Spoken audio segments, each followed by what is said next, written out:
அன்பு சொந்தங்களே, பசுவதை தடை சட்டம் என்று ஒரு திடீரென ஒரு அறிவிப்பை மத்திய அரசு செய்துவிட்டதால் சிறுபான்மை மதத்தினர்கள் பலர் இதனால் கோபமுற்றுள்ளார்கள். தங்களது வாழ்க்கை முறைக்கு எதிரானது என்கிறார்கள். ஒரு சிலர் அது மதத்தின் நம்பிக்கைகளுக்கும் எதிரானது, சில பழக்க வழக்கங்களுக்கு எதிரானது என்கிறார்கள். இந்தியா 2016ஆம் ஆண்டு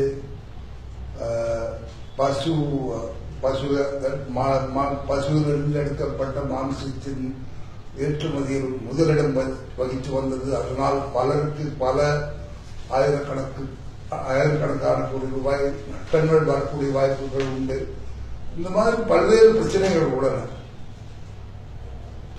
வேறு சிலர் இதை இந்துத்துவ கொள்கைகளை சிறுபான்மையினர் மீது திணிப்பதாகவும் கணிக்கிறார்கள்.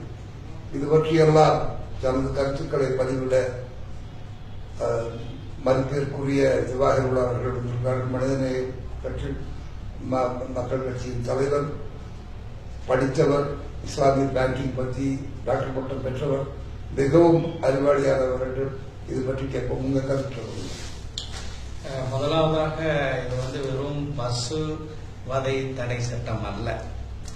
இது ஒட்டுமொத்தமாக மாடு, காளை மாடு, அதே போன்று எருமை மாடு, அது போன்று ஒட்டகம் அனைத்தையும் இறைச்சிக்காக வேண்டி விற்பனை செய்யக்கூடாது என்று மிருகவதை தடை சட்டத்தில் ஒரு திருத்தத்தை கொண்டு மத்திய அரசு நேற்றைய தினம் இந்த அவசர ஆணையை பிறப்பித்திருக்கின்றது. இந்த ஆணை பிறப்பிக்கப்படக்கூடிய ஒரு சூழல்ல யதார்த்தமாக நீங்கள் பார்க்கும்போது இது வெறுமனே சிறுபான்மை முஸ்லிம்களுக்கு எதிரான ஆணையாக மட்டும் நாங்கள் இதை பார்க்கவில்லை. இந்த ஆணை முஸ்லிம்களுக்கு எதிரானது, கிறிஸ்தவர்களுக்கு எதிரானது, இந்துக்களுக்கு எதிரானது, அல்லது கடவுள் நம்பிக்கை இல்லாமல் மாட்டிறைச்சியை சாப்பிடக்கூடியவர்களுக்கு எதிரானது மட்டுமல்ல, இந்தியாவினுடைய பொருளாதார வலிமைக்கும் எதிரான ஒரு நடவடிக்கையாக இதை பார்க்க வேண்டும்.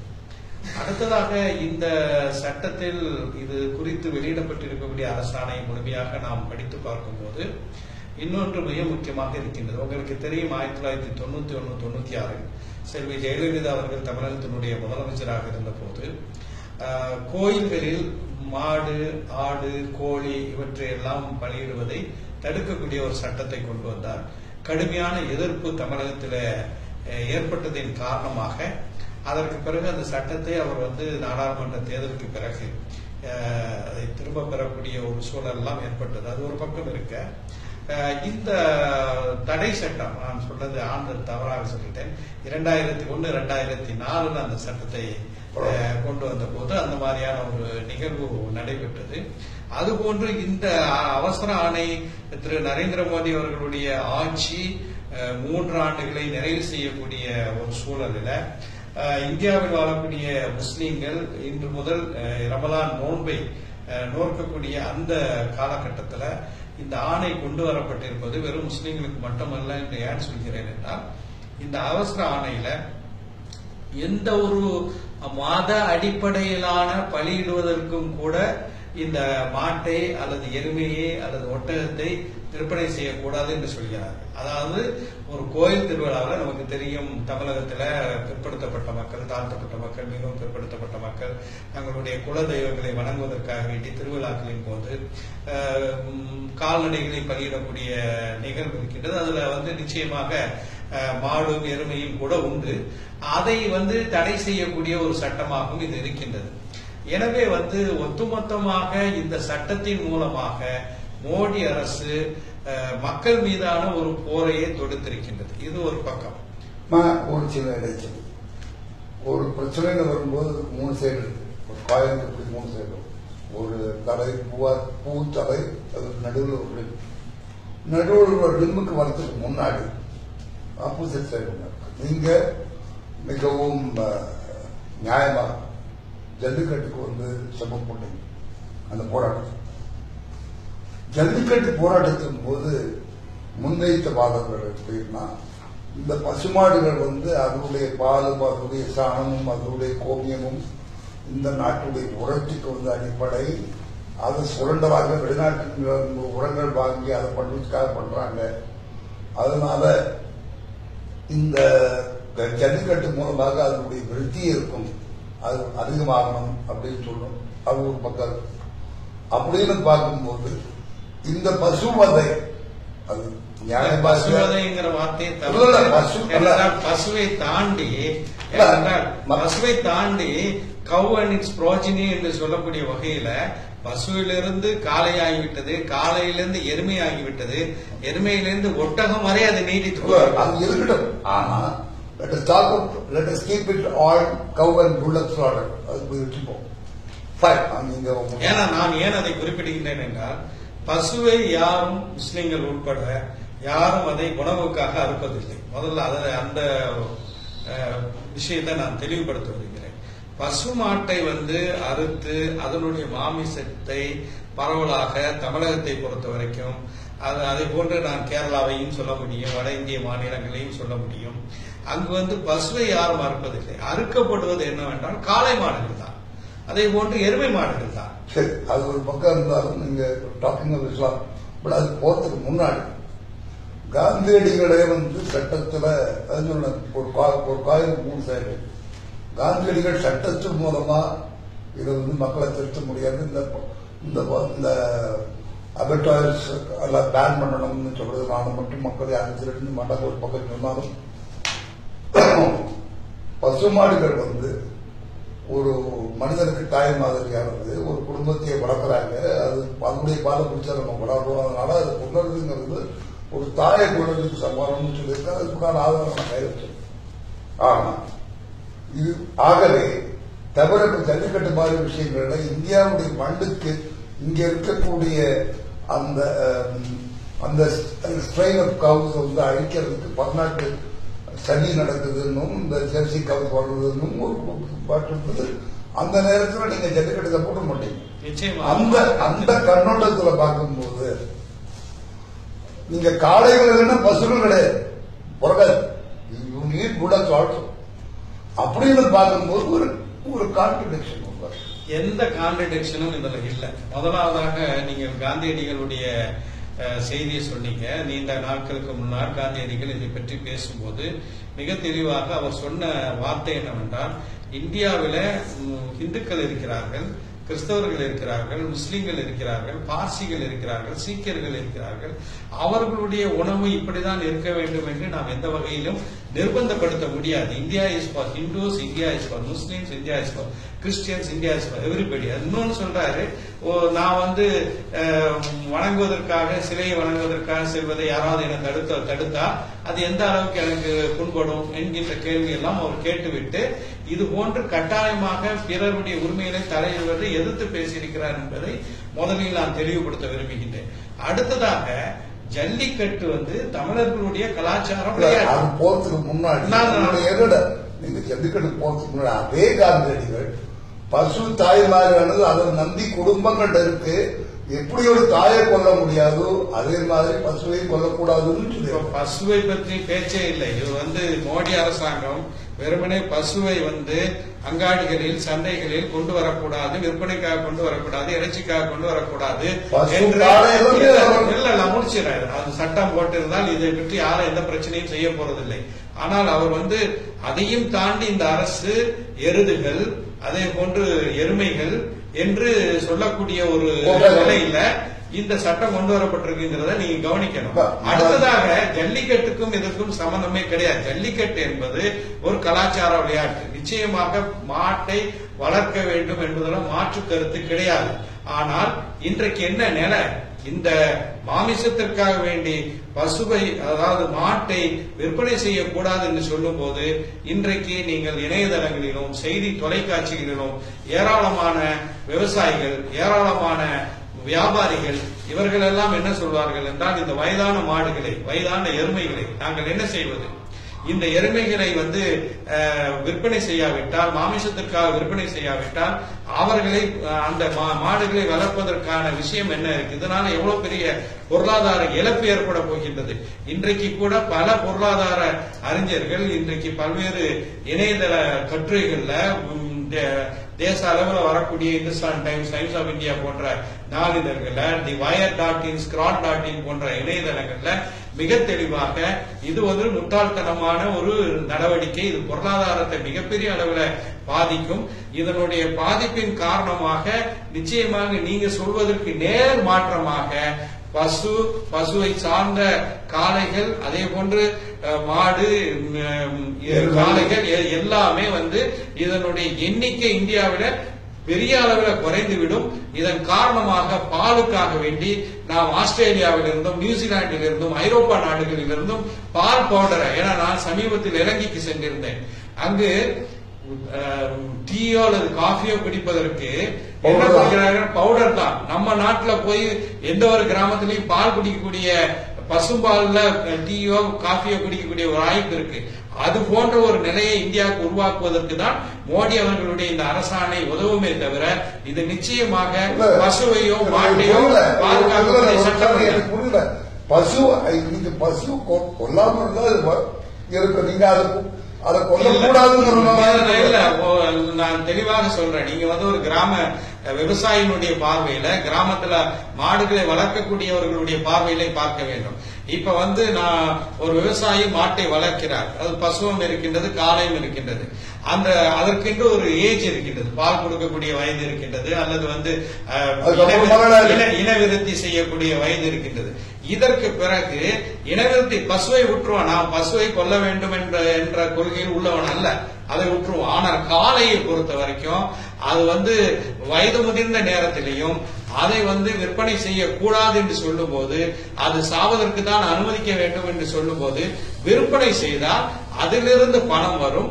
வந்த பணத்தை வைத்து அந்த விவசாயி மேலும் பணத்தை போட்டு இன்னொரு காளையை வாங்குவார்.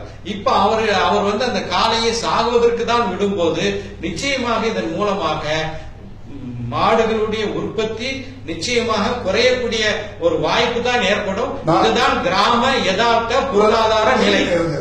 நான் வந்து உங்களுடைய வாதத்துக்கு எதிர்வாதம் சொல்ல நினைக்காதீங்க.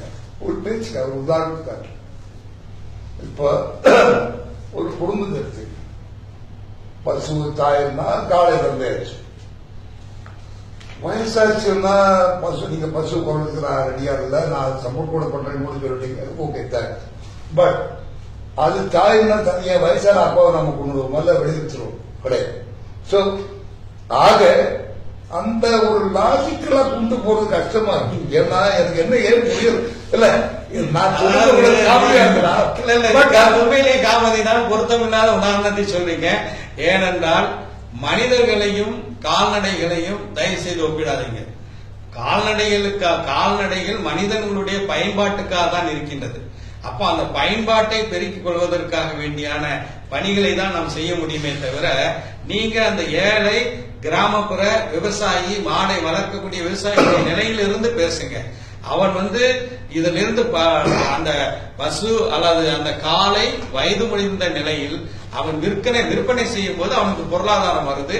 அந்த பொருளாதாரம் வைத்து இன்னொரு இதுதான் சாதாரண. ஏன்னா நான் வந்து சென்னையில வாழ்ந்தாலும் கூட கிராமப்புறத்தில் பிறந்தவன் வளர்ந்தவன். எங்களுடைய வீடுகளில் கூட மாடு, எருமை, அதே போன்று பசு எல்லாமே உண்டு. காளை மாடு உண்டு. மாட்டு வண்டியில சவாரி செஞ்ச அனுபவம்லாம் எங்களுக்கு இருக்கின்றது. இது வந்து தொடர்ச்சியாக வாழையடி வாழையாக நடக்க வேண்டிய ஒன்று. இதை நீங்கள் வந்து இறைச்சிக்காக வேண்டி பசுவை விற்பனை செய்யக்கூடாது, அல்லது காளையை விற்பனை செய்யக்கூடாது, மாட்டை விற்பனை செய்யக்கூடாது என்ற ஒரு நிலைப்பாட்டை எடுக்கும் போது இது ஒட்டுமொத்தமான பொருளாதாரத்தையும் வீழ்ச்சியடைய செய்யும். அதே போன்று எதிர்காலத்தில் இந்த மாட்டினுடைய இனத்தினுடைய அழிவுக்கான வழியை தான் மோடி அரசு இந்த அரசாணை மூலமாக செய்திருக்கிறது. நீங்க இந்த மாட்டினுடைய அழிவை ஏற்படுத்துமா இல்லையாங்கிறதுக்கு போறதுக்கு முன்னால நீங்க ஏனென்றால் நீங்கள் போங்க கோசாலைகள் வைத்திருக்கிறார்கள். ஒரு சிலர் நன்றாக பராமரிக்கிறார்கள் என்பதில் மாற்று கருத்து இல்லை. மற்ற கோசாலைகளில், தமிழ்நாட்டில் இருக்கக்கூடிய கோசாலைகளை சொல்றேன், மறைமுகமாக அந்த வயதான மாடுகளை பராமரிக்க முடியாமல் அவர்களே அதை விற்பனை செய்யக்கூடிய ஏராளமான இடங்கள் இருக்கு. நான் மாற்று கருத்து சொல்றேன். அதான் யதார்த்தமான உண்மை. நான் அவங்களை குறைய சொல்லல, யதார்த்தமான உண்மை. இங்க வந்து வறுமையின் கீழே இருக்க இன்னைக்கு பாருங்க, மிகப்பெரிய அளவுல வறட்சி தமிழ்நாட்டுல. மனிதர்களுக்கே குடிநீர் கிடைக்க முடியாத ஒரு சூழல் இருக்கின்றது. அப்ப அந்த நிலையில இந்த கால்நடைகளுக்கு என்ன, கால்நடைகளுக்கும் நிச்சயமாக வசதிகள் செய்து கொடுக்கப்பட வேண்டும் என்பதில் மாற்று கருத்து இல்லை. நீங்க பயன்படாத கால்நடைகளையும் ஒரு பேர்டனாக, ஒரு சுமையாக வைக்க வேண்டும் என்று சொல்லும் போது நிச்சயமாக இது பல்வேறு வகையில பொருளாதார சீரழிவுக்கு வழிவகுக்கக்கூடிய ஒரு நிலையை தான் ஏற்படுத்தும். சரி, அது ஒரு பக்கம் இருந்தாலும் இப்போ சிறுபான்மையினர் பத்தி ஒரு பேச்சு வந்து, அந்த பேச்சுல இது மற்றவங்களுடைய மத நம்பிக்கைகளை கூட பாதிக்கும் அவங்களுடைய இது. பட் குரான் அண்ட் இஸ்லாமிக் ஹிஸ்டரியில ஹம்சா யூசுப் கோட் பண்ணி ஈவன் ப்ராஃபட் முகமது இதுல according to Hamza Yusuf, meat is not a necessity in China. And in the old days, most Muslims used to eat meat only if they were wealthy. Once a week on Friday, if they were poor, only on Eid. தவிர Prophet Muhammad, peace be unto him, saw it. அவர் கூட he was not a regular meat eater according to Muwatta, when Sayyid Umar says, beware of meat, it has an addiction like the wine. I am not, now it is there in the Quran. It is there. No, it's not in the Quran. No, it is in the Hadith. It's not definitely Quran. So I'm sorry, I will take that back. It is there in the Hadith. In the Hadith in the Muwatta, there is a chapter called Bab al-Laham. The chapter Laham, the chapter of meat, both are from Sayyidina Umar. And other Chaniba Kodranga, and Sayyidina Umar has been quoted as saying, it would be better if you roll up your tummy a little bit so that meat is not. அதாவது நீங்கள் எப்படி சித்தரிக்கிறீர்கள் என்றால், ஒட்டுமொத்தமாக இஸ்லாம் புலால் உணவை எதிர்ப்பாக நான் விளக்கம் கொடுக்கிறேன். நீங்க கேள்வி கேட்டீங்க, பொறுமையா நான் சொல்ற விளக்கத்தை கேளுங்க. அதாவது உணவு உண்பது கூட நபிகள் நாயகத்தை என்ன சொல்லியிருக்காங்கன்னா, நீங்கள் உணவு சாப்பிடும் போது உங்கள் வயிற்றில் 1/3 பகுதி நீங்கள் உணவு சாப்பிடுங்கள், இன்னொரு பகுதி குடிநீர், இன்னொரு பகுதி இது காலியாக இருக்கட்டும் என்று சொல்லி ஈட்டிங் ஹேபிட்ஸ், உணவு பழக்கம் எப்படி இருக்க வேண்டும் என்பதற்கான வழிகாட்டக்கூடிய ஒரு மார்க்கமாக இருக்கின்றது. இப்போ தண்ணீர் கூட நீங்கள் அப்படியே ஒரே மூச்சில தண்ணீரை குடிக்காதீர்கள் என்றெல்லாம் சொல்லி இருக்கின்றது. ஆனால் நிச்சயமாக புலால் உணவே உண்ணக்கூடாது என்ற கொள்கை கோட்பாடு உள்ளதல்ல இஸ்லாம். அதை தெளிவாக புரிந்து கொள்ள வேண்டும். நான் முடிச்சிடறேன். மட்டும் இல்ல, Hindu is a name. Lord Ram is God supposed to have eaten meat. Krishna is supposed to have eaten meat. நான் சொல்றேன், நீங்க நான் முடிச்சிடறேன். நீங்க நான் பேசி முடிச்ச பிறகு நீங்க திரும்ப எவ்வளவு கேள்வி வேணாலும் கேளுங்க. ஆனால் நீங்கள் குறிப்பிடக்கூடிய இந்த விஷயங்கள், இந்த நபிமொழிகள் என்று சொல்லப்படக்கூடியவை ஆய்வு செய்யப்பட வேண்டியதுங்கிறது ஒரு பக்கம் இருக்க. ஆனால் ஒட்டுமொத்தமாக நீங்கள் பார்க்கும்போது பல்வேறு விருந்துகளில் நபிகள் நாயகம் நிச்சயமாக புலால் ஒன்று இருக்கிறார்கள் என்பதற்கு இதைவிட அதிகமான ஆதாரங்கள் இருக்கின்றது. அது மட்டுமல்லாமல் முஸ்லிம்கள் ஹஜ் பெருநாளின் போது, அதை தியாக திருநாள் என்று தமிழ்ல சொல்றோம், நம்ம தமிழ்நாட்டில் அதை பக்ரீத் என்று சொல்வார்கள். அப்போது ஆட்டையோ மாட்டையோ அல்லது ஒட்டகத்தையோ சக்தி உடையவர்கள், ஏனென்றால் இஸ்லாம் ஒரு மக்களுக்கான ஒரு பிளெக்சிபிள் ரிலிஜன். நீங்கள் எழுந்து நின்று தொழ முடியாத போது அமர்ந்து நின்று தொழலாம். அதே போல ஹஜ் வசதி இருந்தால், உடல் நலம் இருந்தால் ஹஜ்ஜுக்கு செல்வதை இஸ்லாம் கடமையாக்கி இருக்கின்றது. ஜக்காத் என்பது செல்வந்தர்கள் தங்களுடைய ஆண்டு சேமிப்பில் கொடுக்கக்கூடிய ஒன்று. ஒரு குறிப்பிட்ட அளவு 83 கிராம் தங்கத்துக்கு மேல, 87 கிராம் தங்கத்துக்கு மேல சேமிப்பு இருந்தால் ஜக்காத் கொடுக்க வேண்டும் என்று இஸ்லாம் சொல்கிறது.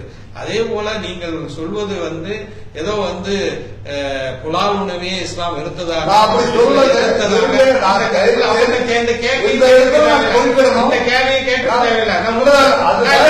முடிச்சிடறேன். ஆனால் இங்க இன்றைய இந்தியாவில் வாழக்கூடிய பெரும்பான்மையானவர்களுக்கு நல்லதொரு ஆக்கத்தையும் ஊக்கத்தையும் எனர்ஜியையும் சக்தியையும் தரக்கூடியது மாட்டிறைச்சியாக இருக்கின்றது.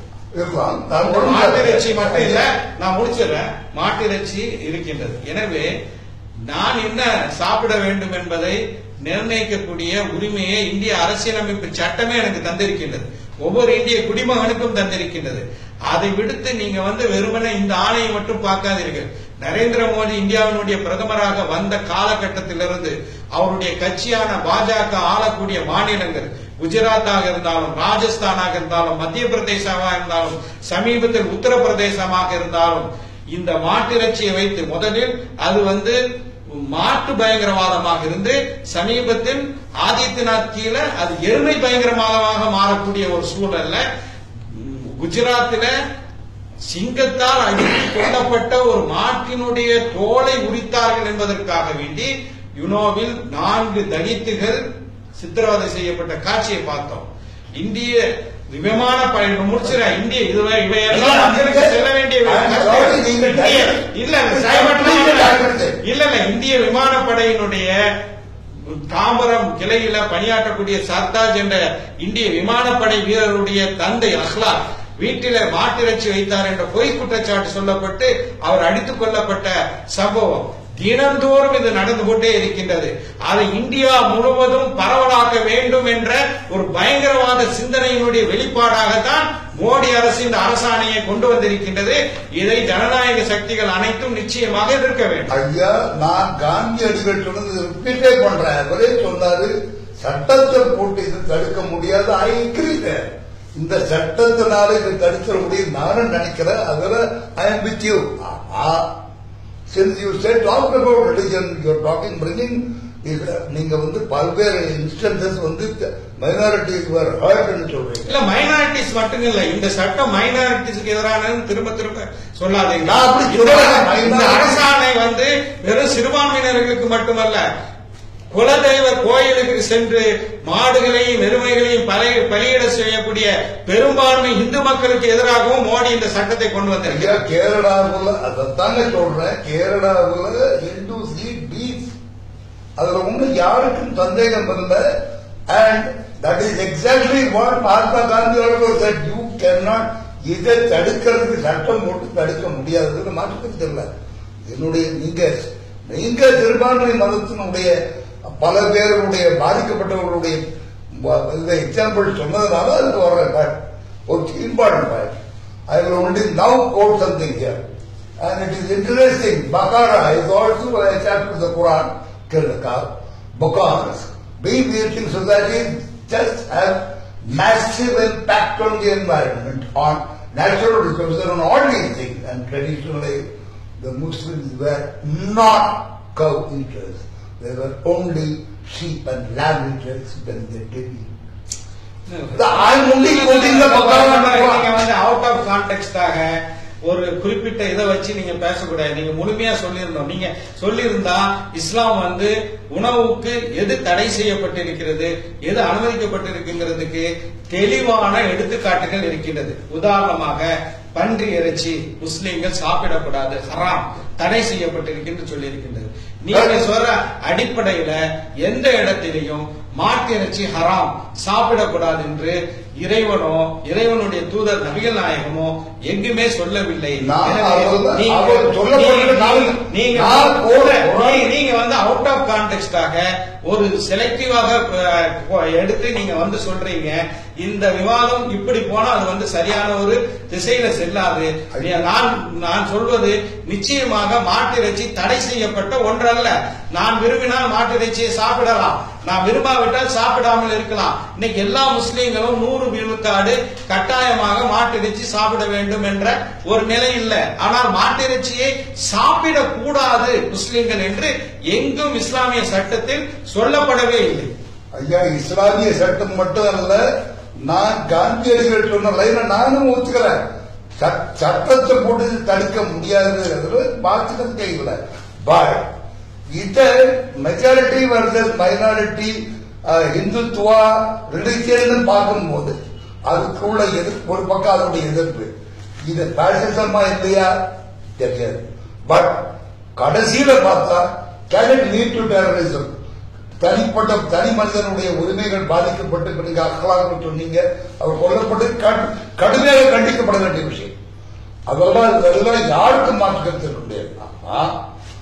கடைசியில பார்த்து இது மெஜாரிட்டி மைனாரிட்டிக்கு நடுவுல ஒரு ஒரு கான்பிடன்ஸை உருவாக்குறதுக்கு பாஜகவுக்கு அதனால அரசியல் ஆதாயங்கள் இருக்கா இல்லையாங்கிறது ஒரு பக்கம் இருக்கட்டும்.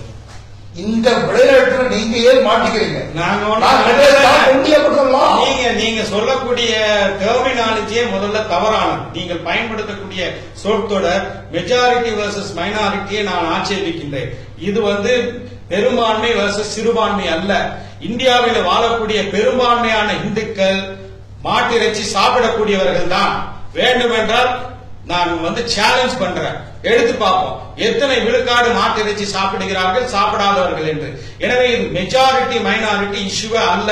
இது முழுக்க முழுக்க சங் பரிவார் RSS ஒற்றை நாடு, ஒற்றை மொழி, ஒற்றை கலாச்சாரம், அதே போல ஒற்றை உணவு முறை, அதை கொண்டு வருவதற்காக வேண்டி மோடியின் வாயிலாக கொண்டு வந்திருக்கக்கூடிய ஒரு சட்டமாக தான் இதை பார்க்கின்றோம். எனவே இது மெஜாரிட்டி ஆஃப் தி ஹிந்துஸ்க்கும் பெரும்பான்மையான இந்துக்களுக்கும் எதிராக உள்ள சட்டம். தலித் மக்களாக இருந்தாலும், பிற்படுத்தப்பட்ட மக்களாக இருந்தாலும், மிகவும் பிற்படுத்தப்பட்ட மக்களாக இருந்தாலும், தமிழ்நாட்டில் இருக்கக்கூடிய வன்னியர்கள் மாட்டிறைச்சி சாப்பிடுகிறார்கள், தமிழ்நாட்டில் இருக்கிற நாடார் சமூக மக்கள் மாட்டிறைச்சி சாப்பிடுகிறார்கள், தமிழ்நாட்டில் இருக்கக்கூடிய தேவரின மக்கள் மாட்டிறைச்சி சாப்பிடுகிறார்கள், தமிழ்நாட்டில் இருக்கக்கூடிய பல்லர் மக்கள் மாட்டிறைச்சி சாப்பிடுறாங்க.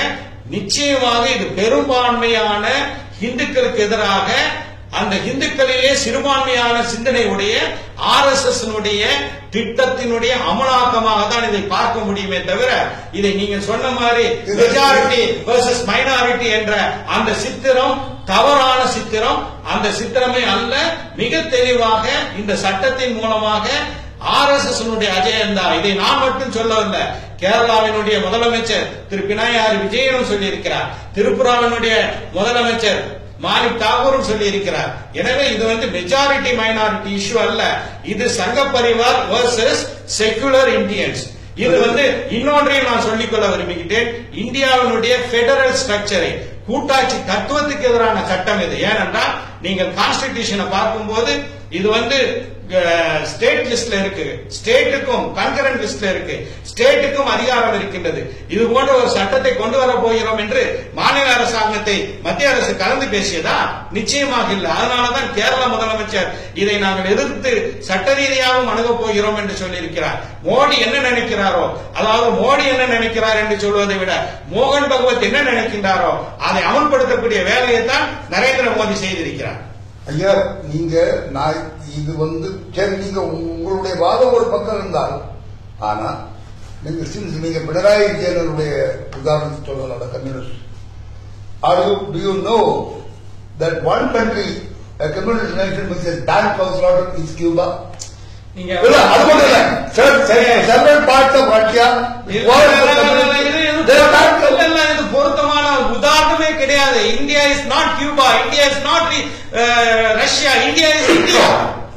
இந்தியா பல்வேறு சமூகங்கள், பல்வேறு சாதியினர், பல்வேறு மொழி பேசக்கூடியவர்கள், பல்வேறு மதத்தை பின்பற்றக்கூடியவர்களுடைய ஒரு நாடு. இதை நீங்க கியூபாவுடனும் ரஷ்யாவுடனும் உடனே இடதுசாரிக்கு அரசாங்கம் சொன்ன உடனே இதுக்கு ஒப்பிடுவது நிச்சயமாக பொருத்தமற்ற ஒரு இது. கேரளாவினுடைய முதலமைச்சர் கேரளா மக்கள் கேரளாவில் பெரும்பான்மையாக இந்துக்கள் தான் இருக்கின்றார்கள். 75 விழுக்காடு இந்துக்களை கொண்ட கேரள மாநிலம்.